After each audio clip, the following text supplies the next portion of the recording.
السلام علیکم ورحمۃ اللہ وبرکاتہ۔ ان الحمد للہ والصلاۃ والسلام علی سید الانبیاء وعلی آلہ وصحبہ اجمعین، اما بعد، اعوذ باللہ من الشیطان الرجیم، بسم اللہ الرحمن الرحیم۔ آج سے ہم نبی کریم صلی اللہ علیہ وآلہ وسلم کے حیاتی تجربہ کے بارے میں علم حاصل کرنے کی کوشش کریں گے انشاءاللہ۔ ہم جس کتاب سے اسے پڑھیں گے وہ سیرت النبی کے عالمی مقابلے میں اول انعام میں یافتہ کتاب الرحیق المختوم ہے، جس کے مصنف کا نام مولانا صفی الرحمن مبارک پوری ہے۔ ہم انشاءاللہ اس کتاب کے حوالے سے سیرت النبی کے واقعات پڑھنے اور سمجھنے کی کوشش کریں گے۔ ہمارا آج کا سب سے پہلا سبق خاندان نبوت کے بارے میں ہے۔ نبی کریم صلی اللہ علیہ وآلہ وسلم کا خاندان اپنے جد اعلیٰ ہاشم بن عبد مناف کی نسبت سے خانوادہ ہاشمی کے نام سے معروف ہے، اس لیے مناسب معلوم ہوتا ہے کہ ہاشم اور ان کے بعد کے بعض افراد کے مختصر حالات پیش کیے جائیں۔ الرحیق المختوم، صفحہ 76۔ حضرت ہاشم بڑے معزز اور مالدار شخص تھے۔ یہ وہ پہلے شخص ہیں جنہوں نے مکہ میں حاجیوں کو شوربہ روٹی کھلانے کا اہتمام کیا۔ ان کا اصل نام عمر تھا، لیکن روٹی توڑ کر شوربے میں ڈپ کرنے کی وجہ سے ان کو ہاشم کہا جانے لگا، کیونکہ ہاشم کے معنی ہے روٹی توڑنے والا۔ یہی ہاشم وہ پہلے آدمی ہیں جنہوں نے قریش کے لیے گرمی اور جاڑے کے 2 سالانہ تجارتی سفروں کی بنیاد رکھی، جن کے بارے میں قرآن حکیم کی سورۃ قریش میں اللہ تعالیٰ اس طرح ارشاد فرماتے ہیں: اعوذ باللہ من الشیطان الرجیم، بسم اللہ الرحمن الرحیم، لإیلاف قریش ایلافہم رحلۃ الشتاء والصیف فلیعبدوا رب ھذا البیت الذی اطعمہم من جوع وآمنہم من خوف۔ ترجمہ: قریش کے دل میں محبت ڈالنے کی وجہ سے، ان کے دل میں سردی اور گرمی کے سفر کی محبت ڈالنے کی وجہ سے، تو ان پر لازم ہے کہ اس گھر کے رب کی عبادت کریں، وہ جس نے انہیں بھوک سے بچا کر کھانا دیا اور خوف سے بچا کر امن دیا۔ صدق اللہ العظیم۔ ان کا اہم واقعہ ایک یہ ہے کہ وہ تجارت کے لیے ملک شام تشریف لے گئے۔ راستے میں مدینہ پہنچے، وہاں قبیلہ بنی نجار کی ایک خاتون سلمہ بنت عمر سے شادی کر لی اور کچھ دن وہیں ٹھہرے رہے، پھر بیوی کو حالت حمل میں مکے میں ہی چھوڑ کر ملک شام تجارت کے لیے روانہ ہو گئے۔ وہاں جا کے فلسطین کے شہر غزہ میں انتقال کر گئے۔ ادھر سلمہ کے بطن سے بچہ پیدا ہوا۔ یہ 497 کی بات ہے۔ بچے کے سر کے بالوں میں سفیدی تھی، اس لیے اس کا نام شیبہ رکھا گیا، اور سلمہ یثرب میں اپنے میکے میں ہی رہتی رہیں اور وہیں اس بچے کی پرورش کی۔ آگے چل کر یہی بچہ عبد المطلب کے نام سے مشہور ہوا۔ عرصے تک خاندان ہاشم کے کسی بھی آدمی کو یہ معلوم نہ ہو سکا کہ ان کا ایک بچہ یثرب میں پروان چار رہا ہے۔ ہاشم کے بعد مکہ کی سرداری ان کے بھائی مطلب کو ملی۔ یہ بھی اپنی قوم میں بڑی اعزاز اور خوبی کے مالک تھے۔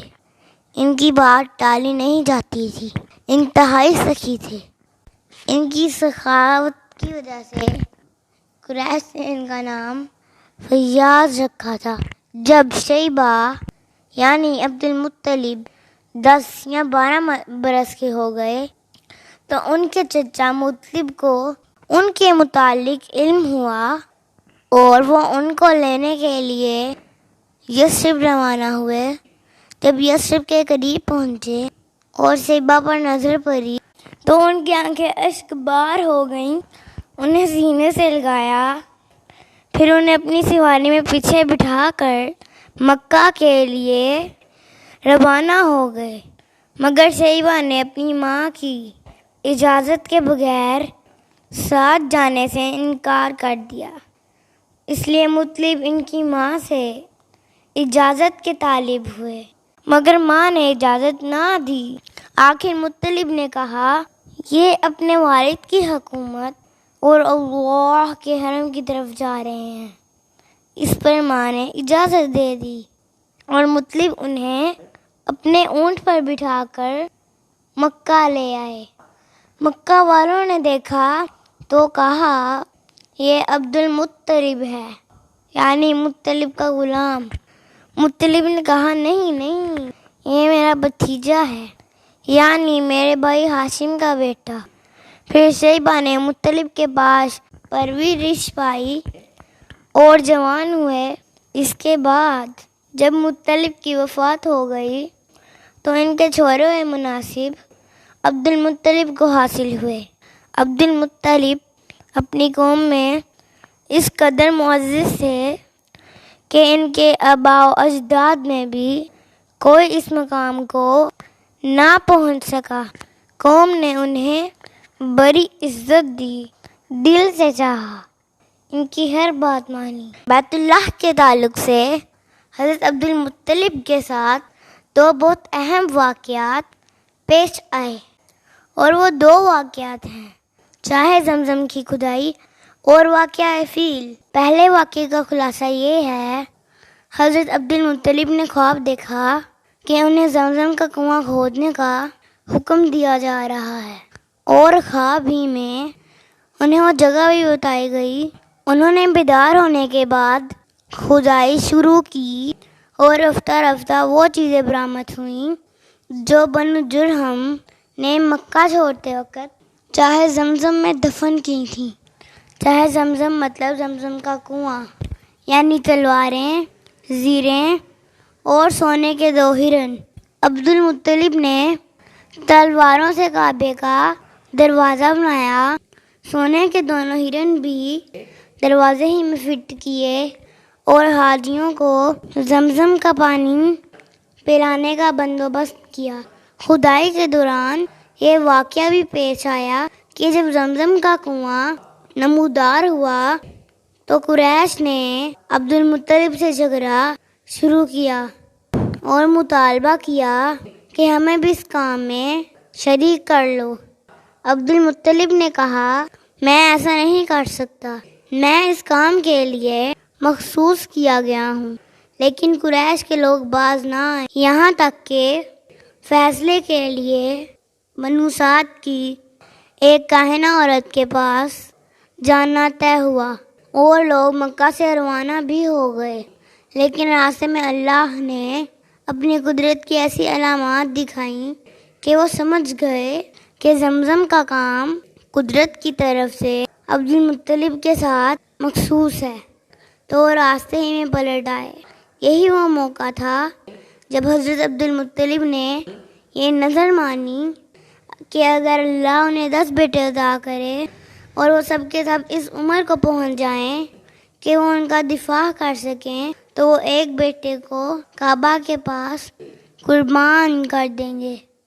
دوسرا واقعہ فیل ہے۔ اس کا خلاصہ یہ، ابرہہ صبا حبشی نے، جو بادشاہ حبش کی طرف سے کا گورنر تھا، جب دیکھا کہ اہل عرب نہ کعبہ کا حج کرتے ہیں تو صنع میں ایک بہت بڑا چرچ تعمیر کیا اور چاہا عرب کا حج اسی طرف پھیر دے، مگر جب اس کی خبر بنو کنانہ کے ایک لڑکے کو ہوئی تو اس نے رات کے وقت چرچ کے اندر گھس کر پاخانہ کاٹ دیا۔ ابرہہ کو پتہ چلا تو وہ سخت ناراض ہوا اور بدلہ لینے کی ٹھان لی۔ اس کام کے لیے 60,000 کا ایک عظیم الشان لشکر تیار کیا اور حملے کے لیے نکل کھڑا ہوا۔ اس نے اپنے لیے ایک زبردست ہاتھی بھی منتخب کیا جس کا نام محمود تھا۔ اس کے علاوہ بھی اس کے لشکر میں کل 9 یا 13 ہاتھی تھے۔ ابرہہ یمن سے یلغار کرتا ہوا مغمس پہنچا اور وہاں اپنے لشکر کو ترتیب دے کر ہاتھی تیار کر کے مکہ میں داخل کے لیے چل پڑا۔ جب مزدلفہ اور مینا کے درمیان وادی محصر میں پہنچا تو ہاتھی بیٹھ گیا اور کعبے کی طرف بڑھنے کے لیے کسی طرح نہ اٹھا۔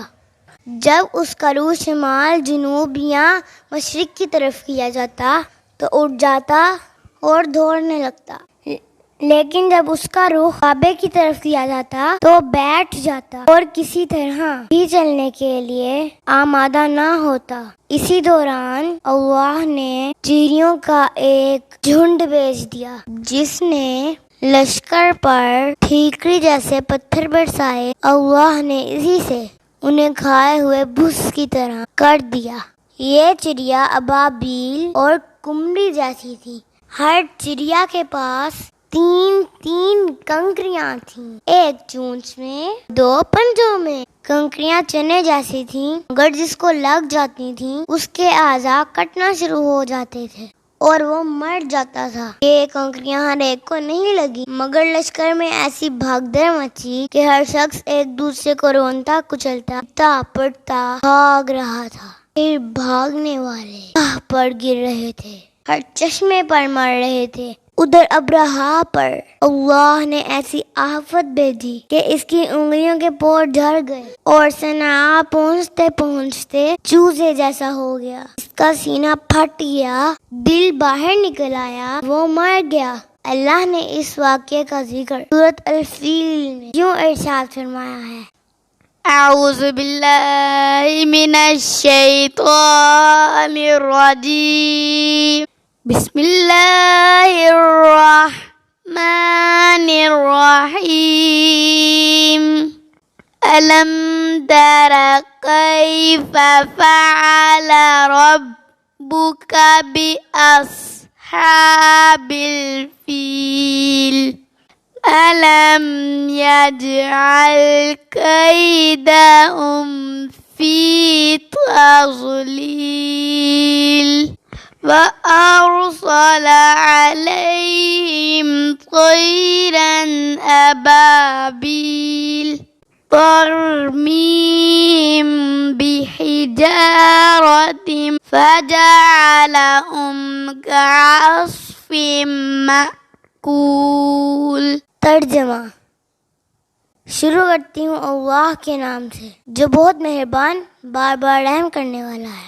کیا تو نے نہ دیکھا تیرے رب نے ہاتھی والوں کے ساتھ کیا کیا؟ کیا اس نے ان کی تدبیر کو بیکار نہیں کر دیا اور ان پر جھنڈ کے جھنڈ ڈنڈے بھیج دیے جو ان پر کھنگر کی پتھریاں پھینکتے تھے، سو اس نے انہیں کھائے ہوئے بھس کی طرح کاٹ دیا۔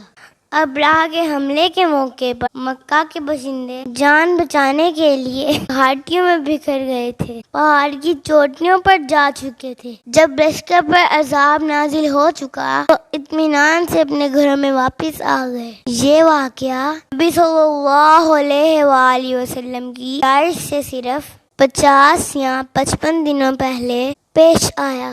اللہ نے اس واقعے کے ذریعے بیت اللہ کی شان اور عظمت طے کر دی اور یہ بات دلوں میں اچھی طرح بیٹھ گئی۔ بیت اللہ اللہ کی شرف اور عظمت کا منظر ہے۔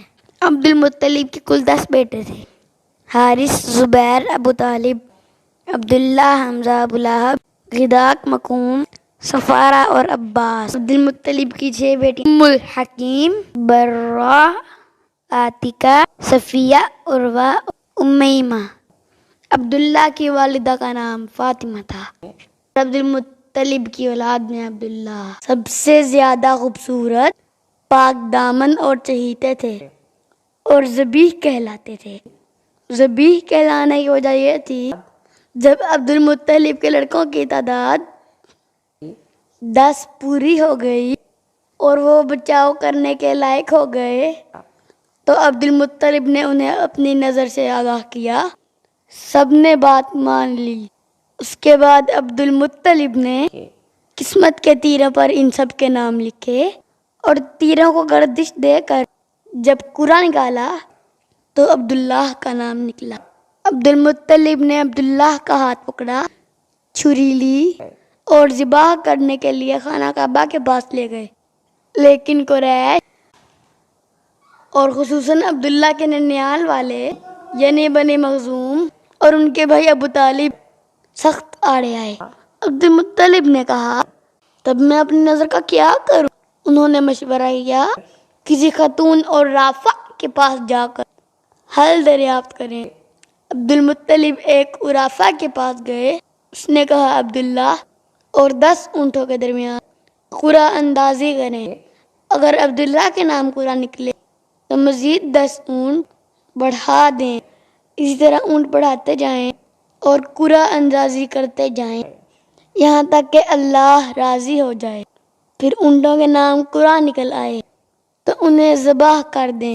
عبد المطلب نے واپس آ کر عبداللہ اور 10 اونٹوں کے درمیان قرعہ اندازی کی، مگر قرعہ عبداللہ کے نام نکلا۔ اس کے بعد وہ 10 اونٹ بڑھاتے گئے اور قرعہ اندازی کرتے گئے، مگر قرعہ عبداللہ کے نام ہی نکلتا رہا۔ جب 100 اونٹ پورے ہو گئے تو قرعہ اونٹوں کے نام نکلے۔ اب عبد المطلب نے 100 اونٹ عبداللہ کے بدلے میں قربان کیے اور ان کو وہیں چھوڑ دیا۔ کسی انسان یا درندے کے لیے کوئی رکاوٹ نہ تھی۔ اس واقعے سے پہلے قریش اور عرب میں خون بہا کی دیت 10 اونٹ تھی، مگر اس واقعے کے بعد اس کی مقدار 100 اونٹ کر دی گئی۔ اسلام نے بھی اس مقدار کو برقرار رکھا۔ آپ صلی اللہ علیہ وسلم سے یہ بھی مروی ہے، میں 2 ذبیح کی اولاد ہوں، ایک حضرت اسماعیل علیہ السلام اور دوسرے آپ کے والد عبداللہ۔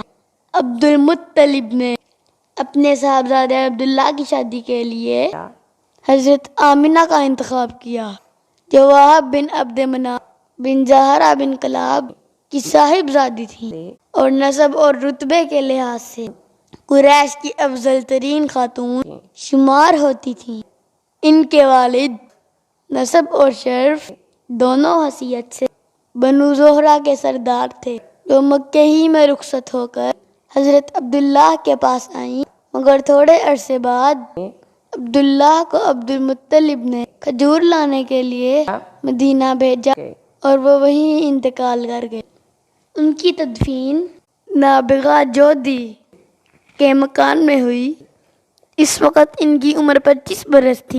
ابھی رسول صلی اللہ علیہ وآلہ وسلم پیدا نہیں ہوئے تھے۔ ان کی وفات کی خبر مکہ پہنچی تو حضرت آمنہ انتہائی افسردہ ہو گئیں۔ عبداللہ کا کل ترکہ یہ تھا: 5 اونٹ، بکریوں کا 1 ڈیوڑ، 1 حبشی لونڈی جن کا نام برکت اور کنیت ایمن تھی۔ یہی وہ ایمن ہے جنہیں نے نبی صلی اللہ علیہ وسلم کو اپنی گود میں کھلایا تھا۔ آج کے لیے صرف اتنا ہی۔ انشاءاللہ کل کے لیسن میں ہم نبی صلی اللہ علیہ وسلم کی ولادت باسعادت کے بارے میں پڑھیں گے۔ اللہم صلی علی محمد وعلی آل محمد کما صلیت علی ابراہیم وعلی آل ابراہیم انکا حمید مجید۔ اللہم بارک علی محمد وعلی آل محمد کما بارکت علی ابراہیم وعلی آل ابراہیم انکا حمید مجید۔